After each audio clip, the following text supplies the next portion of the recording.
તે થવાનું શરૂ થશે. જાગૃતિ આવવાનું શરૂ થશે. આવા લોકો પણ થોડા શાંત થવાનું શરૂ કરશે. તેઓ પોતાની તર્ક શક્તિને શાંત કરવા લાગશે અને ભગવાનના દર્શન કરવા જશે. આપણે ભક્તિ, સંગીત માં ડૂબી જઈશું નહીં, પણ આપણે ભગવાનના દર્શન કરવા જઈશું. આપણે પૂજા કરવાનું શરૂ કરીશું. ઠીક છે. અને જેઓ એવું કરે છે તેઓ શુદ્ધ આધ્યાત્મિક અનુભવોનો અનુભવ કરશે. હા, તેઓ પોતાની સાથે દૈવી શક્તિની હાજરીનો અનુભવ કરશે. તેમની અંદર આત્મવિશ્વાસ જાગૃત થશે. તેમને કેટલાક દૈવી અનુભવો પણ થઈ શકે છે. તે કેવા પ્રકારના દૈવી અનુભવો હશે? દૈવી અનુભવો ક્યાંક જઈને કોઈ સંતને જોવા જેવા હશે. મંદિરના ઘંટનો અવાજ સાંભળવો. ગાયને નજીક આવતી જોવી. ઘરનો દરવાજો ખોલીને તમારી સામે ગાયને ઊભેલી જોવી. એક પક્ષી ઘરમાં ઉડી જશે, થોડીવાર રોકાશે અને પછી બહાર જશે. બ્લુથ્રોટ પક્ષી જોવું. મોર જોવો. વડનું ઝાડ જોવું. હાથી જોવો. આ શુભ સંકેતો છે. વહેલી સવારે તેમને જોવું, તેમને કોઈને કોઈ સ્વરૂપમાં જોવું, ઘરની બહાર નીકળવું એક શુભ સંકેત છે. તો આ તમારા માટે શુભ સંકેતો હશે. તમે તમારા સપનામાં પૂર્વજો પણ જોઈ શકો છો. તમે ભગવાનને જોઈ શકો છો. તમે તમારી મૂર્તિઓ પણ જોઈ શકો છો, જેમની તમે પૂજા કરો છો. હા, તમે તેમને પણ જોઈ શકો છો. તમે મંદિર જોઈ શકો છો. તમે કોઈ દૈવી સ્થાન જોઈ શકો છો. તમે કોઈ મંદિરમાં ભગવાન સાથે જોડાયેલી વસ્તુઓ જોઈ શકો છો. ઉદાહરણ તરીકે, તમે ત્રિશૂળ જોઈ શકો છો. તમે સાપ જોઈ શકો છો. તમે નંદી બાબાને જોઈ શકો છો, અથવા તમે હનુમાનને જોઈ શકો છો. તમને ક્યાંક કોઈ પ્રકારનો અનુભવ થશે. ખરું ને? કારણ કે કેતુ ખૂબ જ શુદ્ધ સાધક છે. તે ચંદ્ર સાથે જોડાયેલો હશે. તે તમારા મનને ભક્તિ સાથે જોડશે. તે તમને ભગવાન સાથે જોડશે. ખરું ને? તો તે એક વાત છે. બીજી વાત એ છે કે તમને થોડી પૂર્વસૂચન થવા લાગશે. મતલબ કે જો કોઈ તમારી સામે આવે છે, તો તમે તરત જ સમજી શકશો કે તેઓ શું ઈચ્છે છે. તેઓ તમારી પાસે શા માટે આવ્યા છે, તેઓ શું કહી રહ્યા છે. ક્યારેક તમને તેમના શબ્દો અને તેમના આંતરિક સ્વ વચ્ચેનો તફાવત પણ લાગશે. મતલબ કે તે એક વાત કહી રહ્યો છે અને તેના મનમાં કંઈક બીજું વિચારી રહ્યો છે. ખરું ને? તે તેનાથી વિપરીત વિચારી રહ્યો છે. તમને પણ આ વિશે ખબર પડશે. એનો અર્થ એ કે તમને સત્ય અને અસત્ય વચ્ચેનો તફાવત તરત જ ખબર પડી જશે. તમને પૂર્વસૂચન હશે કે તમે ક્યાંક જઈ રહ્યા છો, ત્યારે તમારું કામ થશે કે નહીં. ખાસ કરીને બીજી તારીખ પછી. શ્રીનો શું ફાયદો થાય છે? એનો અર્થ એ છે કે તમારું કામ પૂર્ણ થવા લાગશે. અટકેલા કામને ગતિ મળવા લાગશે. તમારું કામ પૂર્ણ થવા લાગશે. કોઈ વિવાદ છે, ક્યાંક પૈસા અટવાયા છે, ક્યાંક કોઈ પ્રકારની સમસ્યા છે જેનું નિરાકરણ નથી આવી રહ્યું, તે અટવાઈ ગયું છે. તમે ઈચ્છો છો કે આ કામ પૂર્ણ થાય. તે ઘણા સમયથી પેન્ડિંગ છે. તમે કોઈ કામ વિશે વિચારી રહ્યા છો. તમે ઘણા સમયથી આયોજન કરી રહ્યા છો. કામ પૂર્ણ થઈ રહ્યું નથી. તમે વિચારી રહ્યા છો કે જો તે પૂર્ણ થઈ જશે તો તે કામ પૂર્ણ થશે. એનો અર્થ એ છે કે કાર્ય ગતિ પામશે. જીવન ગતિ પામવા લાગશે. અને પૈસા આવશે, સંપત્તિ આવશે. લક્ષ્મી ક્યાંકથી આવશે. ખરું ને? પૈસા આવશે. અને સૌથી મહત્વની વાત એ છે કે તમને માનસિક શાંતિ મળશે. તમારા જીવનમાં ક્યાંક તમારા પોતાના આત્મવિશ્વાસને કારણે જીવન તમને કોઈ દુઃખ પહોંચાડ્યું હશે, ભલે જીવન તમને દુઃખ પહોંચાડ્યું હોય, ભલે જીવન તમને અવરોધતું હોય, તમારા માર્ગમાં અવરોધો ઊભા કરતું હોય, પરંતુ તમે જે લડાઈ લડી છે, તમે જે લડાઈની ભાવના બતાવી છે, આ જીવન સામે તમે જે હિંમત લીધી છે, તે ક્રિયાને કારણે તમે તમારી જાતથી સંતુષ્ટ થશો. તમને તમારા પર ગર્વ થશે. તમને સારું લાગશે. તમને આ લાગશે અને આ વિચારીને તમે ખૂબ જ આત્મવિશ્વાસ અનુભવશો. તમને તમારા પર ખૂબ ગર્વ થશે. તમને શાંતિનો અનુભવ થશે. આ પ્રકારની શાંતિ જુઓ.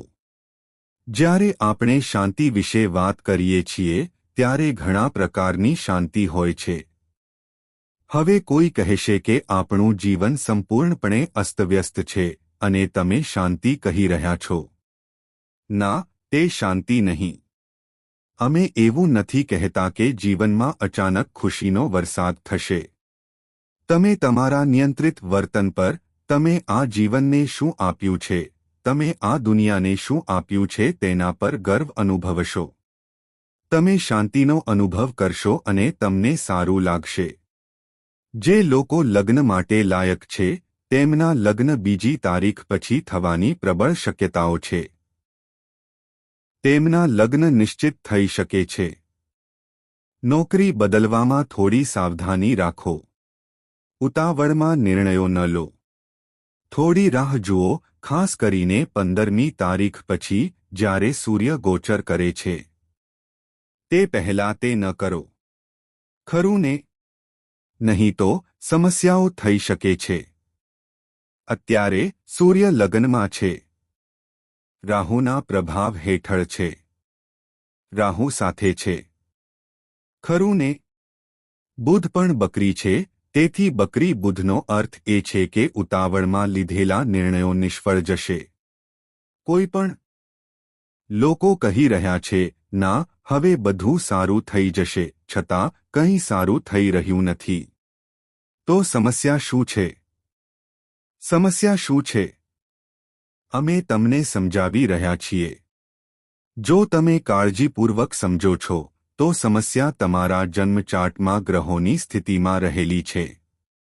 જેમ આપણે શુક્ર, ચંદ્ર અને સૂર્ય વિશે વાત કરી રહ્યા છીએ, જો તમારા જન્મચાર્ટમાં આ ગ્રહો દૂષિત છે, ખરાબ એટલે કે તેઓ 6ઠ્ઠા, 8મા અથવા 12મા ઘરમાં છે, અથવા તેઓ નબળા, વક્રી અથવા દુષ્ટ ગ્રહોથી દૂષિત છે, તો આવી પરિસ્થિતિમાં આ પરિસ્થિતિઓ પ્રતિકૂળ બની શકે છે. તમે ઘણો તણાવ, ઘણું નુકસાન અનુભવી શકો છો. તો આવી પરિસ્થિતિમાં તમારે શું કરવું જોઈએ? સૌથી સરળ વાત એ છે કે તમારી જન્માક્ષરનું મૂલ્યાંકન કરાવો. જુઓ, તમારે તમારી જન્માક્ષરનું મૂલ્યાંકન કરાવવું પડશે. અમે ઘણા લોકોને જોયા છે જે આ દલીલો કરતા રહે છે. કંઈ થતું નથી, તેમણે કહ્યું. તમે તમારી જન્માક્ષરનું શું કરી શકો છો? કંઈ થતું નથી. મહેનત કરો.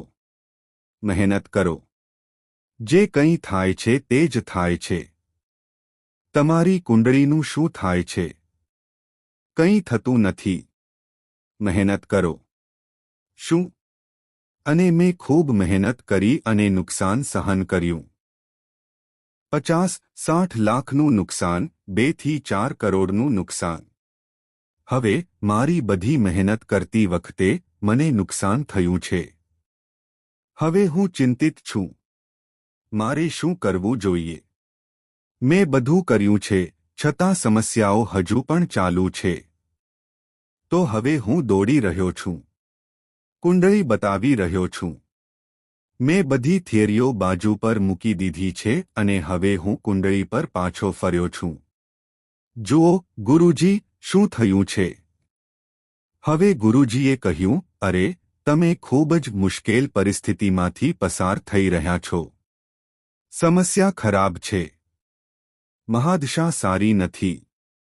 તમારે કાળજીપૂર્વક ચાલવું જોઈતું હતું. તમને છેતરવામાં આવી શક્યા હોત. ઓહ, ગુરુજી, અમને છેતરવામાં આવ્યા. અમે ખોટા વ્યક્તિ સાથે ભાગીદારી કરી અને ધંધો ડૂબી ગયો. તેણે બધું લઈ લીધું. હવે આપણે દેવા ચૂકવવા પડશે. અમને છેતરવામાં આવ્યા. જો તમે 2 વર્ષ પહેલા આ કુંડળી બતાવી હોત અને દલીલ ન કરી હોત તો આપણે બચી શક્યા હોત. કારણ કે જો જ્યોતિષે કહ્યું હોત કે ભાઈ તમે હેતરાઈ શકો છો, ઉધાર ન લો, લાંબી છલાંગ ન લગાવો, કાળજીપૂર્વક ચાલો, પછી કાળજીપૂર્વક ચાલો અને તમે તમારી જાતને બચાવી શક્યા હોત પણ તમે એવું ન કર્યું. તમે દલીલ કરી અને ડૂબકી લગાવી. હવે જો તમે મને બચાવો બૂમ પાડી તો મારો કહેવા હા તેઓ વધુ ખરાબ થાય છે. તો આ પરિસ્થિતિમાંથી પણ છુટકારો મેળવવાનો એક રસ્તો છે. જો તમે શ્રદ્ધા, પ્રેમ, ભક્તિ સાથે આવો છો તો તે ચોક્કસપણે થશે. હા, તમે પરીક્ષણ કરવા, દલીલ કરવા, બકવાસ કહેવા આવશો. તમે 50 પ્રકારના પોતાના વિચારો સાથે આવશો. જો તમે અતાર્કિક વિચારો સાથે આવો છો તો કંઈ થશે નહીં. અમને ભૂલી જાઓ, મહામાઈને ભૂલી જાઓ. ભગવાન બ્રહ્મા પણ ઉતરી આવ્યા છે. બ્રહ્માસ્ત્ર વિદ્યા ઉતરી આવી છે. તમારી સાથે કંઈ થઈ શકે નહીં. પછી તમારે ડૂબકી લગાવવી પડશે. તમને કોઈ બચાવશે નહીં. ખરું ને? ભગવાન પણ અભિજાત્યપણુથી દૂર રહે છે. તેથી જ ભગવાને દુર્યોધનને એક સેના આપી, લઈ લો, લઈ લો, ખરું ને? કારણ કે તમે અભિજાત્યપણું છો. અને અર્જુન, જે અભિજાત્યપણું નહોતો, શાંત, શાંત અને પ્રેમાળ હતો, ભગવાન પોતે તેની સાથે ગયા.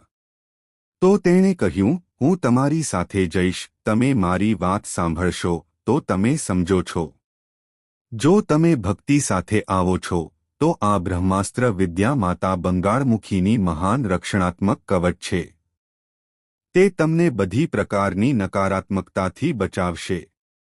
તમારી આસપાસ વાળનું એક ખાસ કવચ બનાવવામાં આવશે.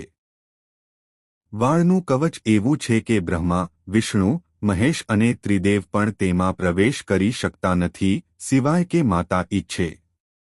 માતા પોતાના બાળકોની આસપાસ વાળનું એ જ કવચ બનાવે છે. જે બાળકો માતાની સંપૂર્ણ ભક્તિ અને વિનંતીથી પૂજા કરે છે અને માતાને વિનંતી કરે છે અને કવચ પ્રાપ્ત કરે છે. મિત્રો, તમારા જીવનની સૌથી મોટી ભૂલ એ છે કે તમે ભૂતકાળમાં આ ભૂલ કરી હતી. તમે તમારા દુશ્મન દ્વારા આપેલી કોઈ વસ્તુને સાચવી રાખી હતી. આ કારણે ભગવાન શનિદેવ સાથે જોડાયેલી જે પણ સકારાત્મક ઉર્જા તમારા શરીરમાં હતી, ભગવાન શનિદેવની જે પણ સકારાત્મક ઉર્જા તમારી આસપાસ ફરતી હતી, તેમનું રક્ષણાત્મક કવચ તૂટી ગયું છે. હા, દીકરા, તે રક્ષણાત્મક કવચ તૂટી ગયું છે અને આનાથી તમારા જીવનમાં ઘણી સમસ્યાઓ ઊભી થઈ રહી છે. તમે ભારે હૃદય અનુભવો છો. આળસ તમારા પર હાવી થઈ ગઈ છે. ક્યારેક તમને કંઈ કરવાનું મન થતું નથી. તમે ગમે તે ક્ષેત્રમાં મહેનત કરો છો, પરંતુ પરિણામો તમારા પ્રયત્નો અનુસાર નથી આવતા. મિત્રો, આ બધાનું કારણ એ છે કે જે ઉર્જા તમને સકારાત્મક ઉર્જા આપે છે, જે તમને ઉત્તેજિત કરે છે, જે તમને સકારાત્મક રાખે છે, તે તમારા શરીરમાંથી ધીમે ધીમે અદૃશ્ય થઈ ગઈ છે. તેથી, દીકરા, તમારે હવે તે ઉર્જા તમારા શરીરમાં પાછી લાવવી જોઈએ. તમારે આ ભૂલ સુધારવી જોઈએ અને તે માટે કેટલાક પગલાં લેવા જોઈએ. અમે વિડિયોના અંતે આને વિગતવાર સમજાવીશું. તો, દીકરા, વિડિયો કાળજીપૂર્વક જુઓ. પરંતુ પહેલા, ભવિષ્યમાં તમારે કઈ ભૂલ કરવાનું ટાળવું જોઈએ તે સમજો. કારણ કે આ ભૂલને કારણે તમારા દુશ્મને તમારી લાચારીનો ફાયદો ઉઠાવ્યો છે. દુશ્મન શું કરે છે? મિત્રો, તમારો દુશ્મન કોઈ સામાન્ય દુશ્મન નથી. તે તેની દુશ્મનાવટથી સંપૂર્ણપણે આંધળો થઈ ગયો છે. તે ફક્ત 1 કે 2 વર્ષ નહીં, 5 વર્ષથી તમારી પાછળ છે.